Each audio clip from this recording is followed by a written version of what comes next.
Hi friends, welcome to Chedim Nonu channel. இந்த வீடியோவில் நம்ம ஸ்வீட் பொட்டேட்டோ ஹார்வெஸ்ட் பண்ணுறது தான் பார்க்க போகிறோம். வீட்டில் நல்லா வளர்ந்துருந்தது அந்த ஸ்வீட் பொட்டேட்டோ பிளான்ட்டு. பார்த்திங்கன்னா அந்த கிழங்கு லேசாக மேலே தெரிஞ்சுது.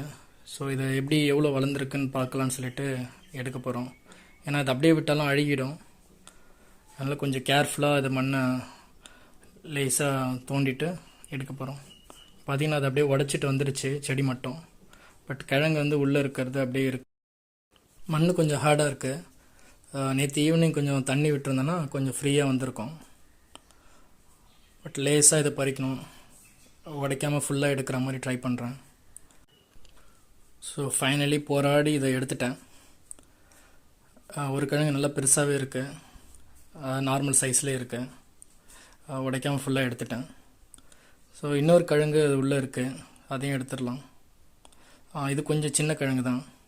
இப்போ பார்த்திங்கன்னா நமக்கு ஃப்ரெஷ்ஷாக வந்து சக்கரவள்ளி கிழங்கு கிடச்சிருக்கு.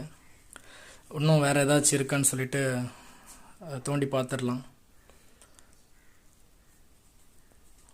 வேறு எதுவும் கிடைக்கல, இந்த 2 கிழங்கு தான் இருந்தது.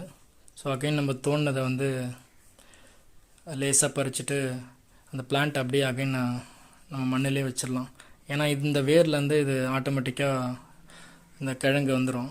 ஏன்னா நம்ம கிழங்கு வைக்கணும்னு இல்லை, இந்த செடி இருந்தாலே போதும், அதுவே உங்களுக்கு ஃபார்ம் ஆகிடும். நீங்களுமே ஈஸியாக இதை வளர்க்கலாம், ட்ரை பண்ணி பாருங்கள். தேங்க்யூ ஃப்ரெண்ட்ஸ், தேங்க்ஸ் ஃபார் வாட்சிங்.